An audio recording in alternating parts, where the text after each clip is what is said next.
We build and power applications that make open banking work for consumers, for businesses, and our goal is for society as well. So we talked to people about the biggest problems they had managing their money on holiday. And what came out of it was there's some financial decision making which is an issue, but mainly it's a social problem.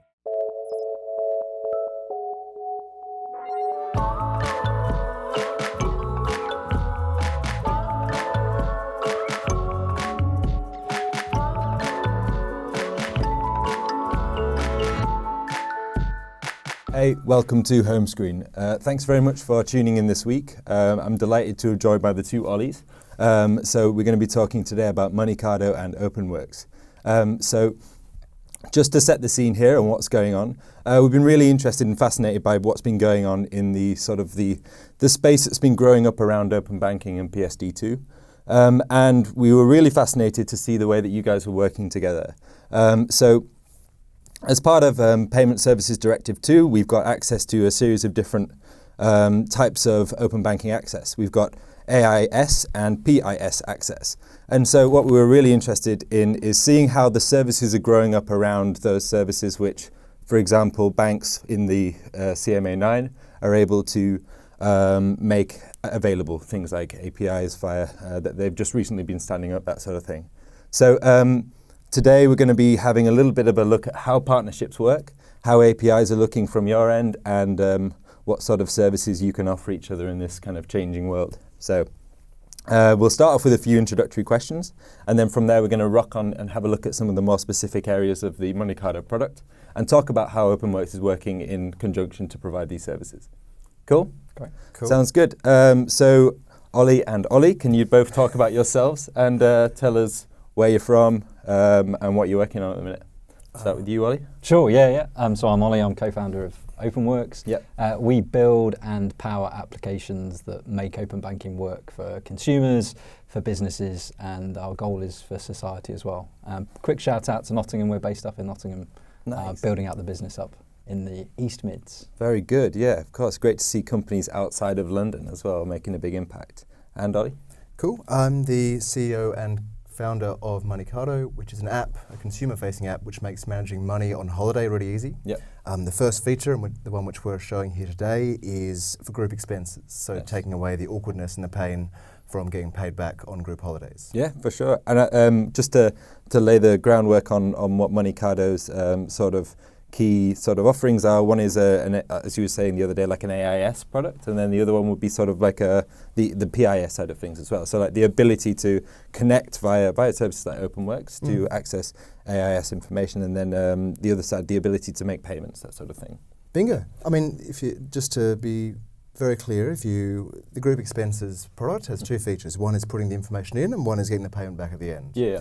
Traditionally, both have been done pretty manually, and we think using AIS and PIS respectively, we can make it a ton better user experience. Yeah, definitely. So on a product level, just to drill down into that specific thing, how do each of the sort of products work, and specifically how does Moneycado end up using Openwrks? Sure. So how does the product work? Well, the feature we're talking about today is group expenses, where people are going on a group holiday together. So let's say a couple of people are going to Lisbon. They want to share expenses, or at least have a general ledger for the group and keep track of things. They'll invite each other through Moneycado, link up their bank accounts, and then before the trip and during the trip, kind of swipe transactions to say, yep, that was a group expense, this is how it's split. And then at any point during the trip or afterwards, then see a reconciliation of who owes what at what stage, and just tap to request the money. And that sends a payment link to get paid back and verified by the app. Very cool. And Openwrks will, for example, provide the access to link to these bank accounts. Yeah, so as Ollie described, what he wants to deliver to the consumers, a really simple activity, kind of see where your spending was, see what your group expenses were, and split those and get paid back. I guess there's a lot going on in the background, so before we can even get hold of that payment information and the consumer spending, we need to do all the good work in the background to connect into the bank APIs. I guess as an Openwrks platform, we're taking care of all of that somewhat in the background. So we're managing the consumer's consent, So how they're agreeing that they're happy for Moneycado to view their transaction information. Mm-hmm. How we're managing then the secure token exchange with the bank. So the bank that we're calling, that customer's bank, they recognise Openwrks as a provider that's authorised by the FCA to be able to access that information. We're accessing the information, we're bringing it back, and then the other piece of work we do is then enrich that data by running a series of transformations on top of that data to clean up the transaction information, and most importantly for Ollie's use case, identify what that spending was. So we do a lot of work. If you just read your bank statement, we do all the work on where did you spend your money, how much did you spend, what did you spend it on, which enables Ollie then to deliver the value on top of that. Yeah, so there's a lot of, I guess, a lot of engineering going on in the background there. Yeah, there's a level of engineering, and there's from a kind of pure API perspective, and then there's a level of data science and analytics that goes on top of the data when we bring it back. Each are separate services within our platform, but hopefully Ollie doesn't need to worry about any of that noise and can just focus on, right, what am I going to do with this insight from the end user's perspective? Yeah, we had Didier Backlin on last week, who is the Chief Product Officer at Zopa, talking about the ability of, or the challenge, if you were, of gathering sort of credit data in their case, which is the ability to gather credit scores and then to make judgments about users' creditworthiness, and the amount of data points they have to access and the ability to clean that up. It's a big task all on its own, right? It's a big job and a really valuable one. It's being done by a few really cool companies. So can you tell us what a typical day for both of you would look like? Obviously you have more traditional sort of CEO responsibilities, but I'm sure there will be some level of product work that you're doing as well. Yeah, so for us, Moneycado is 2 full-time people at the moment. Yeah. So it's like we do a bit of everything. You got it, yeah. Dig in. A lot of product work. So if I'm not doing bits of fundraising, then it's largely product work. So say you, in the morning running a usability interview, doing some wireframes for a new feature, or stuff like responding to questions from the FCA for our submissions. So yeah, a lot of very detailed product work at this stage. Yeah. And how much planning would you say goes into the sort of your product processes? Did you have any traditional product experience before getting started with this? Yeah, I worked, I was a product manager at HSBC. Okay. But what I found, and we were just talking about this before the show, is like product management in financial services can mean like a ton of different things. And it's largely like managing stuff which already exists. So that process, which is more tech product management, like building stuff from scratch, I kind of had to learn. I walked in thinking, yeah, I know how to do this. And I started and I was like, oh, that's a completely different thing. This is all new. Yeah, it's a very, very weird one. I've been spending the past few months building out a greenfield proposition as well within this company, and just finding sort of like any sort of clinging onto any semblance of kind of like, this is what you do in this situation. So a lot of people are used to sort of running currently existing products, but maybe starting from afresh is quite a bit new, but it's been helpful coming onto this show, for example, and speaking to people who've been there and done that sort of thing. It really gives you a good indication of where you go next. Ollie, same question to you. What does your day look like in Nottingham? Very similar, actually. Slightly different scale with 55 getting on for 60 people. Yeah. But yeah, similar day, I guess. I still spend 70% of my time on product. The other 30 is on fundraising, setting strategy, which is very product-focused strategy anyway. So yeah, I think a similar mix of time. Yeah, I still try and spend equivalent of an hour a day, either directly with an end user, using our product or using our clients' products, or reviewing usability tests. So I spend a lot of time still on product. I still see that as the most important thing. And what will that hour a day spent with a user typically look like for you? What will you be doing? What will you be talking to them about? I will literally be watching someone use a product. It will be Moneycado if I can. It will be our own. We've built some applications ourselves. We've got kind of 30 or so different use cases from clients or ourselves now. So it will be watching people with most often a phone in their hand using something or trying to use something. And if it's not watching them live, which I can't do all the time, it will be from recordings in similar setups to this, but with end users. Okay. That's where we learn whether the stuff we're building's working, whether it's adding any value. So. Yeah. And what will you typically do with that information that you get from a session like this? Where will you end up putting that feedback? How will you sort that, manage it, we prioritize it? tend to, so there's 2 types of kind of testing we try to do. We love to sit with our clients end users and just see how they're interacting with the service we're delivering. That's a little bit more anecdotal, just as did they get stuck, did they find it easy, where were they bailing out, or what were they struggling with. On our own products then we tend to set a hypothesis, so it will be a usability test set up to test specific hypothesis. It might be high level kind of mega features like will people share their open banking data in exchange for savings on or sorting out holiday expenses or other use cases.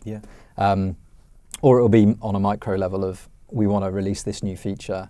When we were looking at banks app-to-app authentication flows, how we managed in our user interfaces teeing up the customer for what was going to happen next. We did a whole bunch of testing on, do people expect their app on their phone to invoke and open, and does that surprise them? Do they need to be warned in advance? So it depends, but we'll always set a hypothesis and say, for our product to work and be successful, we need this many people or this action to be a success. And we'll test it and see. Whether that's, and normally we'll do a load of testing with small user groups, and you just learn so much from like a handful of people trying something out for the first time. So that's kind of how we set them up. Nice. And same question for you, Oliver? With respect to usability? Just testing the sort of like the process that you go down for that. So, any resource you found useful for picking up those? So many. We try and the cadence that I try to stick to is to have release, and then between 4 and 7 is the sticky point. So maybe 5 usability tests, like half an hour at a time, and I try to be there like in person for each one, because I find the kind of stuff you get when like incidental comments when you're in person, you have a rapport, already help. And then after 5, around that point things start to repeat themselves. You're like, oh no, that definitely needs to change. Then me and Martin Avim sit down and kind of go, cool, like here are the 10 most important things we saw. Move some stuff straight to development, like maybe copy changes, like really easy stuff, and then take some other stuff and icebox, which may be like, for example, looking at the structure of the app. Does that screen or that interaction need to be prioritized as much? Can we subordinate it? Do we need to prioritize other stuff, and so on? And that kind of goes into a longer term backlog because it has a more substantive change to the app. But in general, the usability tests are so central to improving the proposition. Especially at this stage, I think getting quantitative evidence is not as useful, because you don't get as many people through the app, and you start to you have to guess, like, oh, they're dropping off here, I wonder why that is. Whereas you sit down with someone and you see them like recoil at a piece of copy, and you're like, gotcha, that needs to change. And being able to look at those expressions and manage them as well is quite a tricky one that we've had in the past, being that we're targeting for our particular product, we target sort of 8 countries around the world. So you can access good people from one of those countries, the UK, and potentially 2 now. We have a new office in New York, but we can't really go into somewhere like the Netherlands every week and just sit down with a Well, it depends what expenses you can get signed off. Well, there you go. I'll have a word with the boss. I'm in Amsterdam on Thursday if you want me to take anything across. That'd be brilliant, thank you. So, very heavily product focused then, that's really cool. How do you, here's a little sort of side note to that, which is the identification of risks. A lot of product managers, and I've had a bit of a personal tussle with a few of them over the past few weeks about this, they all rely upon this idea of riskiest assumption testing. Like the ability to identify your risks really quickly and to either discount them or to roll on knowing that they're not too much of a big risk. And I've not really been able to wrap my head around that personally. I've never really enjoyed the idea of going after anything particularly overtly risky or whatever. Have you ever encountered anything which you thought is you're figuring out from testing, this is too much of a risk for us, we need to roll back, or does it all tend to be straightforward? What I figured actually with respect to the assumption testing, firstly, I really struggled with it too when it started, because one, it's so subjective as to which assumptions you pick, and then 2, the metrics for what constitutes success or failure are almost arbitrary. If you're like, oh, we predict that 10% of people will pass through the authentication flow, and then 12% of people do, and you're like, well, that's good, but also not good. I'm not sure if that genuinely constitutes success. The way I think about it now is to say, the first set of assumptions you validate are on problem, as in, is it a genuinely painful problem? Are people actively looking for other solutions? Is it something that they're willing to pay for, or at least volunteer data for, exchange value for? And then onto a set of solution hypotheses. And I think I didn't really understand that distinction when I got started. That's interesting. Anything else? Yeah, I think just the kind of importance of the ability to have a really high cadence of release and rollback, because actually, to Ollie's point, you can't always quantitatively say this is a success or failure. It's your ability to try things and test fast, right, and fail fast, as everyone says. But really, from a technical perspective, being able to do that. So we focused a load of energy on our development and deployment process. Yeah. So our ability to deploy kind of multiple times a day means you really can make very small incremental changes and back out small incremental changes. So just everything, avoiding kind of big bang releases is kind of the methodology from an engineering perspective that we adopt to kind of mitigate risk by micro change rather than big scary change. And to measure those changes via qualitative methods you've just where you can, Okay, cool. And so on that note, you'll have a certain demographic that you're going after. What do they look like for each of you, and what kind of individual problem did you always set out to try and solve? I'll go with you first, Ollie. Yeah. So with respect to demographic, firstly, I always I struggle with the idea of user personas and saying like, this is the kind of person that uses our app. Yeah. Because for us, it's more kind of psychographic. So there are a set of people who are trying to solve this problem, and maybe they have similar demographic circumstances. Okay. But the way I've always described it is to say there are 55% of 18 to 34-year-olds who rate travel as one of their biggest short-term financial goals, and because it's so important to them, they're our customers. And then within that, if you say, well, who are the early adopters? And actually, it's a piece of 11FS research. There's like 12% of that cohort who actively use a digital money manager. So we know that they're looking for kind of third-party solutions to financial services problems. So they're probably, the coincidence of those two groups is probably the people you want to target first for use of the app. You can see that report in polls.11fs.com, by the way, just FYI. Ollie, same for you? I guess I built Openwrks with a view that everyone should know and understand what they can afford to invest or save or borrow or repay, depending on where they are in their kind of sort of life with money, if you like. Sure. And so demographically, they're kind of a similar story here, I think, where we don't set out to serve a particular demographic. I mean, I'm personally really passionate about the products we build ourselves are more focused on people who struggle with money. Yeah. So people who are worried about money. It's not a few people, there's like 20 million people in the UK that worry about money.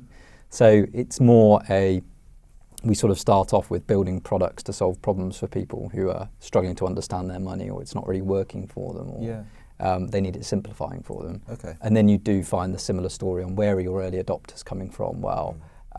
And this is something that links all the way back to open banking, because there's some prerequisites. I have to online bank. It's easier to authenticate with my bank if I use biometrics on a mobile device rather than remembering a password. Yeah. And so you kind of find these early adopters and sticky customers are those that engage digitally to start with. But demographically, we've seen a huge mix. We get asked a load of times, like, is there an age split on people who will opt in or out of open banking, or won't consent? Yeah. And we see a really broad range of people. Oh, really? But what you can almost guarantee is their mobile's pretty central to their life, whether they're 85 or 18. That's kind of how they're engaging. I think it's a similar story for kind of your early adopters that you see. Yeah. Actually, I'm very curious. You know, the app-to-app authentication versus browser-based, do you see a huge difference in completion when you do those two? Yeah, we see a big difference. The main difference we see between the two, so to kind of break that down really quickly, if you are authenticating for open banking, you authenticate to provide consent in the same way you log into your bank today. So if you use desktop-based banking with a card reader, memorable password, memorable word, number, passcode, whatever, you'll use that method. If you're on a mobile device and you have your bank's native app on your mobile device, we'll automatically recognise that and invoke the mobile app. Okay. And you'll authenticate like you do to log into your mobile app, which is normally biometric, face or thumb. We see Now, there's a friction challenge just on basic conversion, which it's easier to do that, so you see higher conversion. Okay. But we also initially, when open banking started without biometric authentication, we saw a less high conversion because people forget their passwords. So people go, I really want to get value out of Moneycado, but I do check my balance like once a month, but I can never, my card reader's not in my pocket, or I can't remember my password, and they drop off at that point. Whereas, done. We've got the new strong customer authentication legislation now as part of PSD2. Is there any impact on that in the way that people tend to be authenticating via device to device now? Anything that you've noticed? Anything that we've seen? I think you'll see some of the banks they'll take different interpretations of strong customer authentication. So obviously the timeline's been pushed back a little bit into the future. We'll probably see two-factor authentication. Some banks are looking at whether they can do that through, you've already provided kind of that two-factor to your bank, so the open banking connection could still be biometric only. Oh, right. We could see a two-factor come in on first-time login. What we're already seeing on an impact of strong customer authentication is the time period over which you can retrieve information from someone's account. So without getting like really boring and detailed about this, it's kind of interesting. We can, upon the first consent the customer gives us, so Moneycado, I'm using the Moneycado app, and I want to connect my HSBC account. Other banks are available. You would do that, and I can retrieve all of your historic data in that first visit. On recurring visits, so they're using Moneycado regularly, they want to keep refreshing that information. We can only go back 90 days. Right. So the way the banks are implementing strong customer authentication is almost sort of a time-bound risk management thing of will require you to reconsent every 90 days and only let you have 90 days worth of data. So there's some interesting interpretations. From a technical perspective, going to be a little bit boring. It causes a challenge that we've had to solve around. So if on the first time you visited my Moneycado app, I retrieve 2 years of data, and then the ongoing times I can only get 90 days, how I stitch a consistent story of transactions together is, let's just say it's caused us a few headaches. We've got there, but because banks aren't providing transaction IDs, so I can't say this direct debit over here, 2 months later is the same direct debit. I have to match based on amount, vendor, merchant, whatever it might be. So anyway, there's strong customer authentication will cause these little ripples of some complexity. But I think that's the value of understanding the experience end to end. Say, well, hold on, I need to have a consistent transaction history, so I'm going to have to stitch things together. That's fascinating. And I guess it also presents these really interesting opportunities for a company like Moneycado, for example, to build to the design challenge or the product challenge of making something like two-factor authentication work for the user. And we've seen some really interesting examples, like, for example, Monzo would push you a little message. The transaction before you need to use your chip and PIN, they'll send you a message, that just before then, whilst other banks may, for example, just like decline your card and stuff like that. So there's new responsibilities now in this. So there's a great example that these guys and us can kind of help implement. Like if I've got a recurring use case for open banking, so Moneycado, a good example would be if I want to continue managing my holiday spend and managing that well, then obviously don't wait till 90 days expire to reconsent. Like reconsent every time you log in and keep moving the 90 days. And from a user experience perspective, that's much more coherent with what you want to do in using the product, rather than letting legislation and just adopting it how it would be implemented, which would be after 90 days everything breaks. It's kind of just keep moving the 90 days every day, and it's never a problem. Good idea. So we haven't done that yet. Just got to think these stuff. Product idea. One for the backlog, no doubt. And so there's the API play in the UK is, as you mentioned, there's a bit of some delay to some of the PSD2 and some of the open banking stuff. In the past, that may have been due to the fact that some banks have been unable to meet timeframes and that sort of thing, have maybe wrestled with some of the technical problems. And we've actually seen that some of the banks, the quality of their APIs is just not good. They keep falling over and that sort of thing. So, from both perspectives, again, what are the thoughts about the current state of play in the API market, and from your end, sort of were there any hesitations about introducing a sort of access to data from banks in the CMA9, for example, whose maybe their information wasn't as good as you thought it would be, or clean as you want it to be? Yeah, it's not wonderful. No. But part of that is using a third-party a vendor to clean the data beforehand and to not bother with the connections, because it's an entire other business. Yeah. The big one that we've struggled with, and Ollie already touched on this, is the lack of persistent transaction ID. Because we say, you download a set of, or you review a set of transaction data, next time the user logs in, unless you've tagged it to a persistent, like a unique identifier on your own database, then you're going, oh, was that the same Pret order that we talked about last time, or is that a different one? Okay. Which is horrible and really just a real struggle. Yeah. But as to like the broader question, is it useful, or did I hesitate on using the financial APIs? No. No. I think Such a key part of your product, right? it's a key part. We always liked the idea of being a travel product built on banking infrastructure. Yeah. That's like part of the sell, and I think it's cool. Yeah. And we also took a long-term view that this stuff will improve, whether by regulation or by market incentive, and that we want to be there at the start and experimenting with it early. Yeah, that makes sense.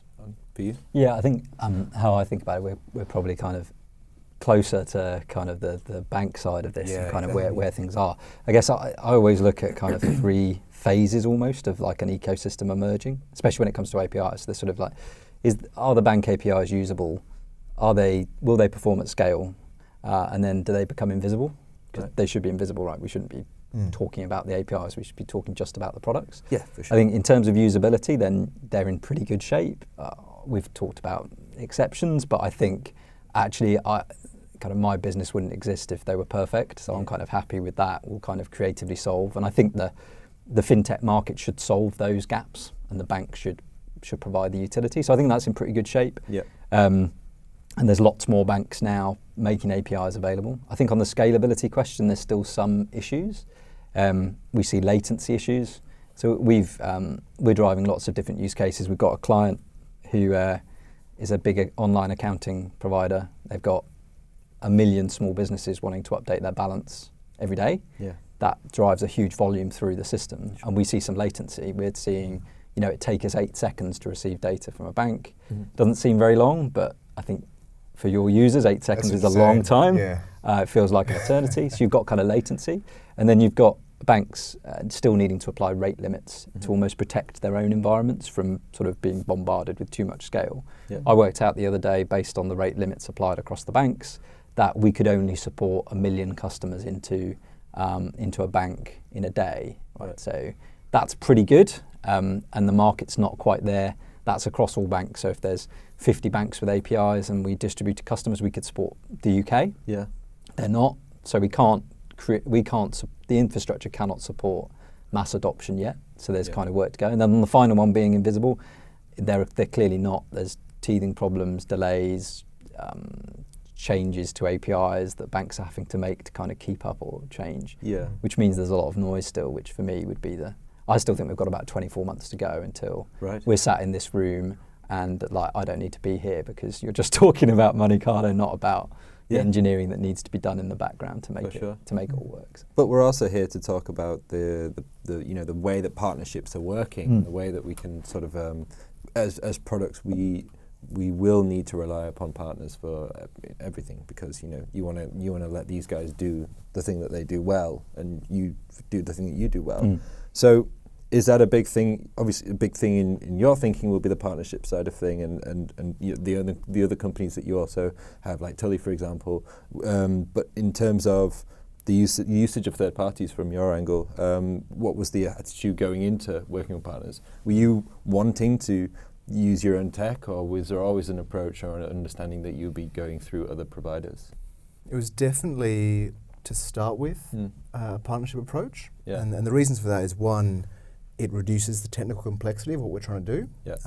It's difficult connecting to banks, and it's a whole business, as Ollie said, so you don't want to try and do that and deliver end-user value. Yeah. And the other big part of it is and more broadly, it can act as proof of concept validation.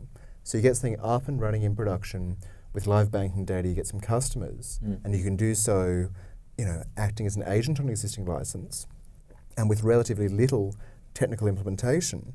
And that's really interesting. That should drive innovation. Sure. Otherwise, you'd be stuck doing applications to the FCA for eternity, or some measure close to that. We're not lawyers, are we?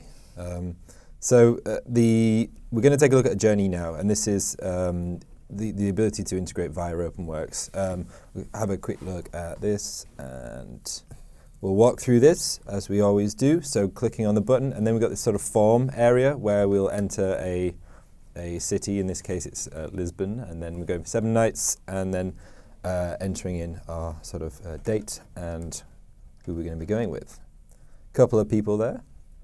So another sort of free text field, a different one now. We've gone for a more of a traditional sort of input field here, and confirming the value. Cause I guess we've got some.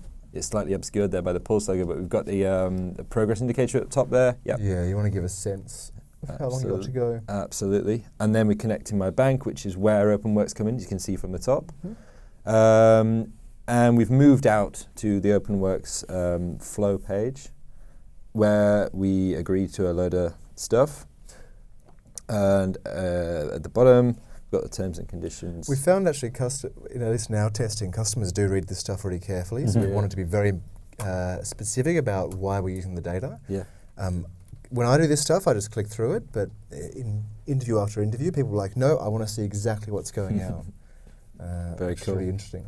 So we've been waved bye-bye, and now we're into the account and entering in our sort of verification. Happily, we've moved back on to Openwrks. Permission has been received. Learn, then we've got our permission back on the feed. It's populated with all of this transaction information. So this is the kind of the meat on the kind of the AIS side of things. So the first thing was to look at was the way that you transitioned between the different pages. So there's one step, from my understanding of the customer journey, is you're on the Moneycado page, then you're on this sort of Openwrks Moneycado hybrid page, then you're in your bank's sort of API gateway, or just authentication gateway, whatever you might call that, and then back again through the Openwrks page, and then back into the area. So there's a very specific sort of pathway there, very clearly mapped out. I guess you're working quite closely together on the look and feel of those pages, because I can imagine it'd be quite a heavy, frictive sort of set of pages to go through if you were potentially going through 5 different pages to get one action completed. What were the kind of thoughts there on the customer journey? Yeah, I mean, so we're working within limitations or constraints here, because the regulation is one of the key sticking points. You need to go through the regulated party in order to access the banking data. And so working within that constraint, then you have to say, cool, well, we need to, make sure that people know it's still like with Moneycado. So, you can see the Moneycado logo in the top, so it's not just because you get pushed to browser. So that can be quite strange for users if they haven't done this kind of thing before. And the other thing, as I mentioned, is being very specific. We're using this data to help you with your group holiday expenses. It's not like generic, we're using this to connect to your bank.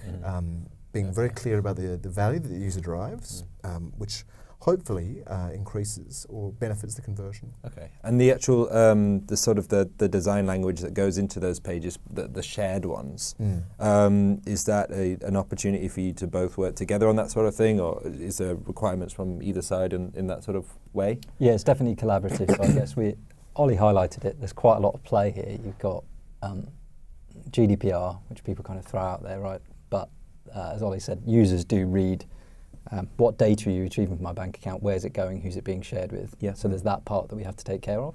There's a regulatory perspective under the FCA's interpretation of the European Banking Association's interpretation of PSD2. So you get this kind of, we have to very clear, and the key thing there is it has to, as Ollie said, it has to be visible which party is authorised to connect to your bank and to show you your account information. Yes. And so there's those two things at play, plus you're trying to navigate the customer through a journey where what they want to do is manage their group holiday expenses. Mm-hmm. They're not there to authenticate with their bank. That's not the primary kind of purpose or job that they're trying to get done. Okay. So you've got to balance all that up. So the collaborative bit really, Ollie touched on. I think the key bit is how do you give context to why the customer's here and what they're doing? So what's the proposition? So having Moneycado still visible, having the so we've got configurable libraries for effectively branding or theming that consent flow even when it's us managing it. And then the copy itself is vital in terms of why am I doing this? All the way through to what data is being retrieved, who's it being shared with, and for what purpose. So you've got the kind of one-up customers who might click all the way through, where it's probably more of a visual brand association comfort. And then you've got the people who read every word, and you've got to get both of those talking to each other and working. So, Pretty crucial set of pages then, I'd imagine. One question as a side note to this, and you mentioned there that people may, for example, be using this as on their holidays. They would go through, they would sign up for this maybe if their friends had suggested this as a potential use case, and they would, So, what happens if, for example, Hannah is on holiday with her friends abroad, and she wants to connect her HSBC account, but she's not quite told HSBC that she's in wherever she's on holiday. Are there any kind of risks, red flags that might go up? If I tried to make a payment abroad without telling my bank that I was abroad, then, or are we just looking at the transaction data rather than the actual payment side of things here? Are there any kind of things that people scare about? You mean as in the banks picking up flags for transactions? That'd be handled all bank side, as far as I know. I don't think it'd touch. Like if you're authenticating from a different place, I don't think it matters. I'm not sure. No, there would be no issues with that. I think if the consumer's broader in their holiday experiences, hasn't told their bank and is getting blocked, then I think you just come up with a feature for Ollie. Maybe there's like some design thing we could build in where it's kind of like proactive around notify bank. It's a really, actually, you've just come up with a great use case. So we do some sketching. A premium open banking API. We do some sketching right here. Look, all the people live can have a look. They're going to be sat there like, hey guys. Cool. So what's the experience been of? So other than the sort of the Openwrks sort of page flows, what's it been like actually baking the product into the UI? Have you any particular design challenges or anything like that? Or product challenges? Technical on the technical side, it's super easy. Okay. Because like I don't like this phrase, but it's a plug and play API. So you just that bit's super easy. The difficult bit or the interesting bit is at what point of the journey you ask the user to authenticate with Openwrks or with the bank. Like at what point do they have the most compelling need to do this? At what point do you have the highest trust with the customer?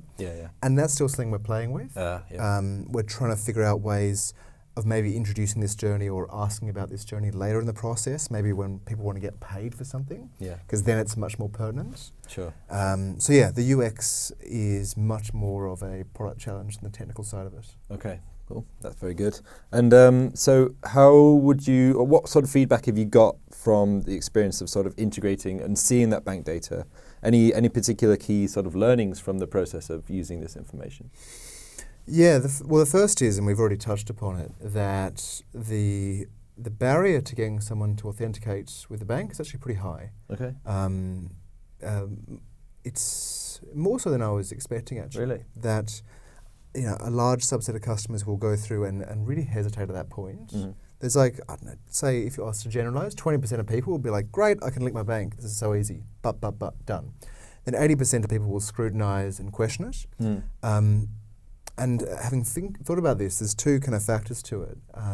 One is the motivating factors to link your bank as in showing value. But the second is actually the restraining forces, and people are really hesitant around, because Moneycado is effectively a social app, you're sharing it with your friends, linking your bank to something which you're also interacting with your friends on. Because previously the use cases were all around like PFM tools, budgeting, like Yolt, which is quite simple. You go, cool, if I link my bank, I can see analysis on my spend. Whereas this is link my bank and interact with transactions in a social setting.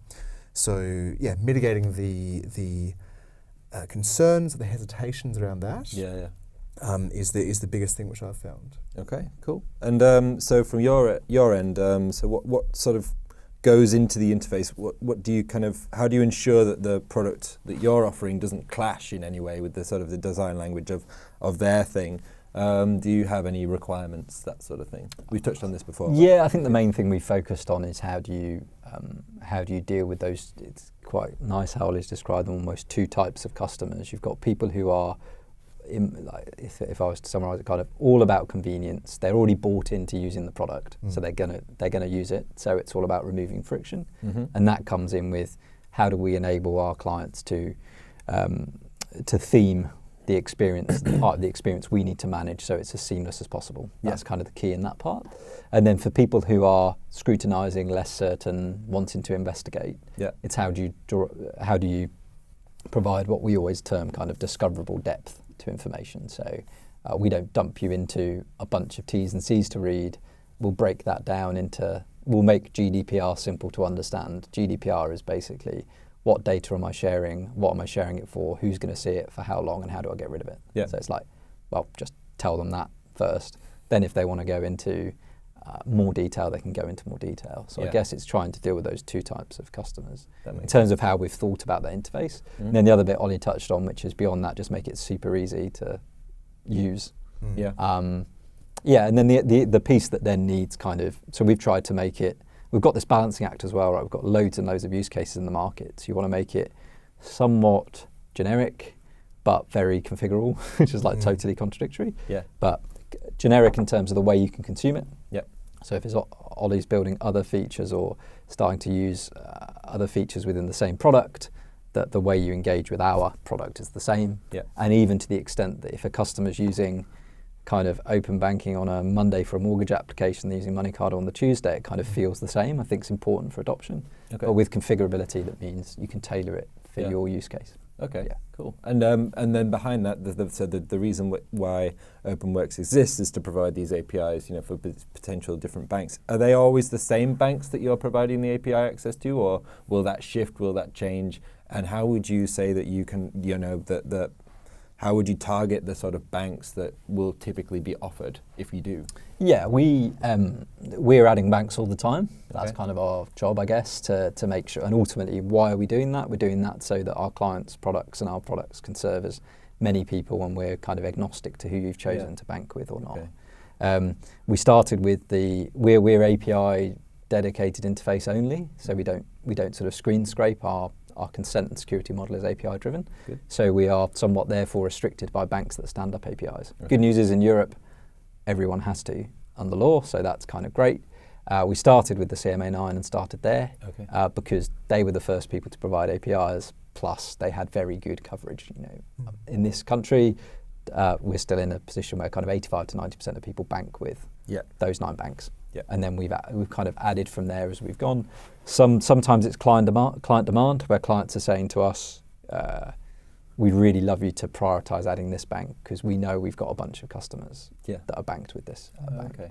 Occasionally we've got banks coming to us saying, we'd really like you to integrate us because we want to be in your platform. That's when it starts to get interesting, I guess, to us, is banks coming and saying, we know that clients of yours have got customers of ours that really want to take advantage of their product. Let's get integrated. So that only drives our prioritization because we're plumbing in as many banks as we can. I realised we mentioned CMA9 earlier and didn't quite specify what it is. Just FYI, that's the Competition and Markets Authority 9 banks who are regulated by the Competition and Markets Authority to provide API access, which sort of, I guess, started off the movement in towards like all banks. I mean, those 9 were the lucky or unlucky ones that were mandated in the UK to be live in 2018, January 2018. Everyone else, which is all payment account providers in Europe, had to be live by September 2019. So we started there, learnt a lot from it, and now expanding out. Cool. Very cool. So we're going to have a look at how this transaction information is now leveraged on Moneycado. So we've got the transactions grouped into these sort of list of different feed items. So by date, as you can see, and then each one of these has a certain number of users on it. And then we add an expense. Love the animation. And then on the right, once we slide on it, we've got this sort of a series of UI options to make quick actions. We add an expense here, give it a description, and then use this nice little feature at the bottom to select the date. Check out our amounts, and then we see how the slider bars will adapt. So a series of different use cases here would be, for example, if you want to kind of skew the amount that you've paid slightly towards one more person than another. We spent a long time thinking about that interaction in specific because although it's like a pretty small one, it is the most common interaction you'll have with the app. Like you maybe ask for a payment 2 or 3 times during a trip, but you'll maybe add 10, 15 payments yourself. And so the principle here is we didn't want people to be using their keypad. One of the big things we found from user research and from just speaking to people about how they like to use these kind of apps is as soon as you add even just having to tap on the screen, it's like another thing to do, another like layer of work. And the main interaction is either it's going to be equal or you're going to exclude someone. So if it's equal, it's one tap, or even there's a shortcut to swipe straight across. And if you exclude someone, tap, swipe, done.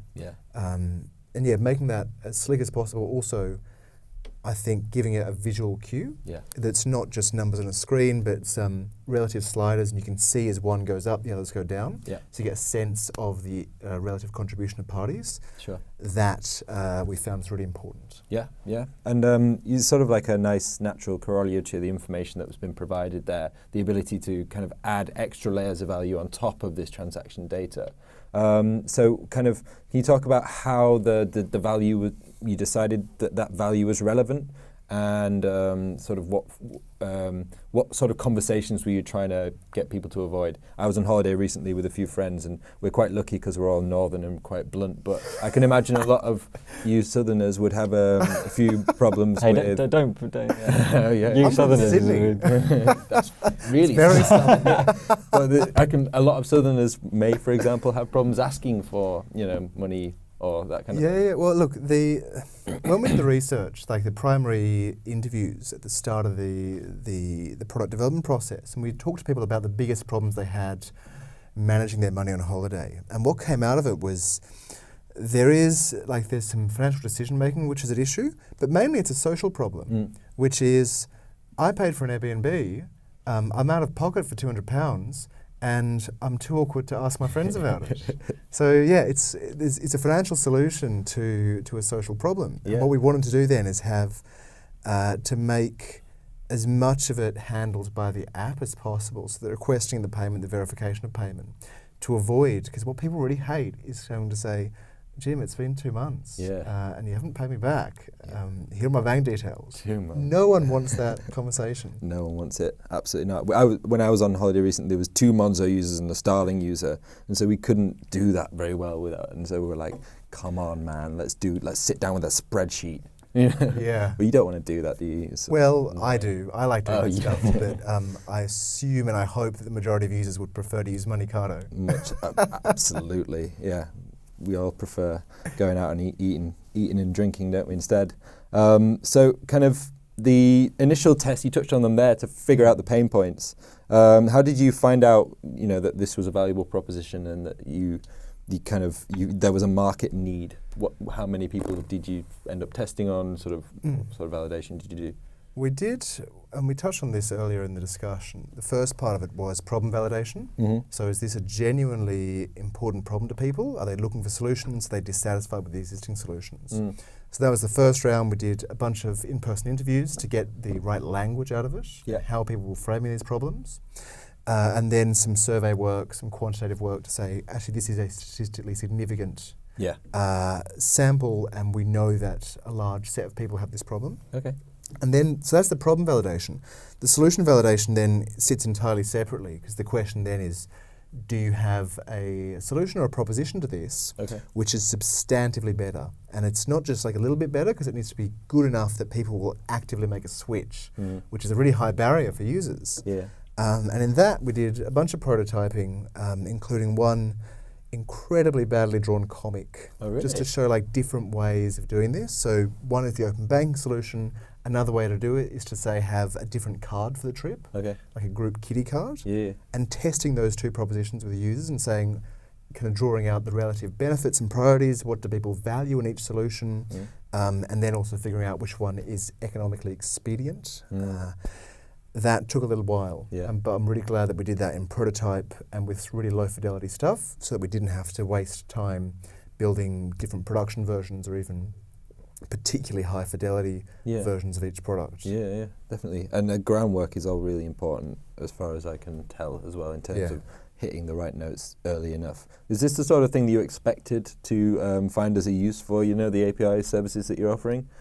In terms of the kind of this sort of transaction reading? It was things like that. It wasn't on my first 2 or 3 pages of ideas. Really? No, because I think maybe my background is kind of core financial services. So it's kind of like, well, how can we make loans work better and mortgages work better, and how can we make debt work better and repayment work better? But that's the great thing about being sort of aggregating the market, or if you like, providing the platform to innovate on, which is you just don't have to come up with the ideas all the time yourself. So it's like there's always, when we talk to people, it's amazing the ideas that people have got, and then working with people like Ollie, where you find, okay, this isn't just an idea that Ollie experienced on his holiday. It's like, okay, this is a big problem for people, and I think it's really interesting talking about kind of solving a social problem with, like, on a financial platform. There's a bunch of stuff we're doing in that area that becomes really interesting. Ollie said something else earlier that I've forgotten about. Kind of it's kind of how can you, the financial ecosystem and data can be the solution to a kind of practical real world problem.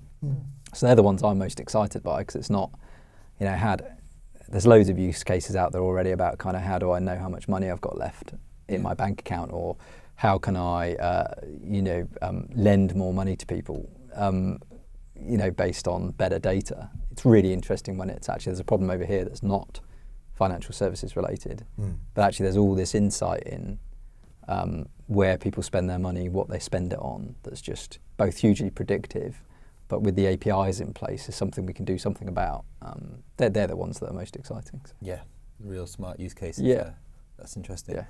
We're going to wrap it up, but just before we do the outro, is there anything kind of particularly exciting going on from your ends at the minute? Anything you're looking forward to in the next 6 months? So obviously, I would never ask a product manager to talk about their roadmap beyond.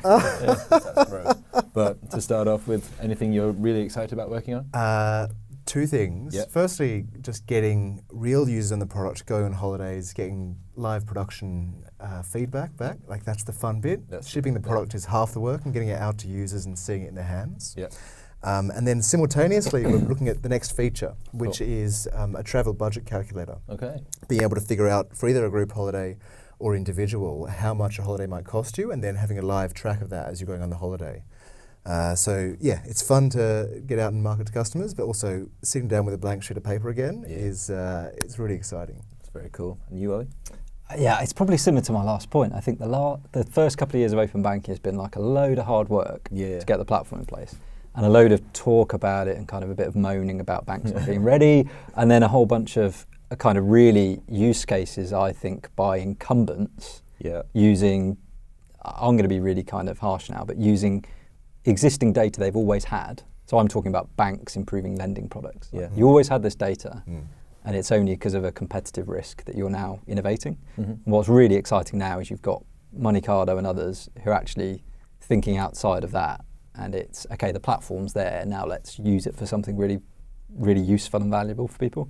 So that's the stuff. There's a bunch of stuff working on with people like Ollie and others and ourselves, which is, this is actually like a real problem, like real people's everyday lives, rather than kind of enhancing existing products. And that's the thing that's cool about what's happening. That's awesome. And for example, last week, DDA, as we mentioned earlier, DDA from Zopa was talking exactly about this sort of thing, how you can use sort of open banking and API access to improve sort of loans products and things. So looking at that that is looks like a very exciting, fertile ground for interpretation. So thanks very much, both of you, for coming on. It's been a great discussion.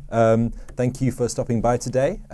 We will be speaking to Coconut's product designer, Joel Snaith, next week, or rather Tunde will be.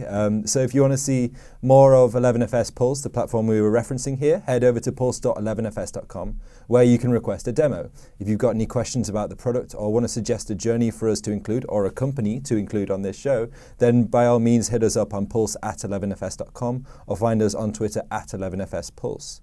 Where can people find out about you guys and what you're doing? Moneycado.io or the App Store to download the app. Very cool. Yeah, and go to openwrks.com. I mean, you can dive straight into developer docs if you're a developer, or see the products we offer. Awesome. If you're a product person. And we'll find you both, no doubt, on Twitter, hanging around talking about APIs, that sort of thing. Yeah, with very few followers for that reason. Talking about it. Yeah. Very cool. I'll be following, no worries. Thanks very much, and we'll see you later. Homescreen is a show about all things product and design, where we showcase some of the best examples of user experiences from the 11FS Pulse research platform, which includes over 2,500 user journeys from financial service products around the world.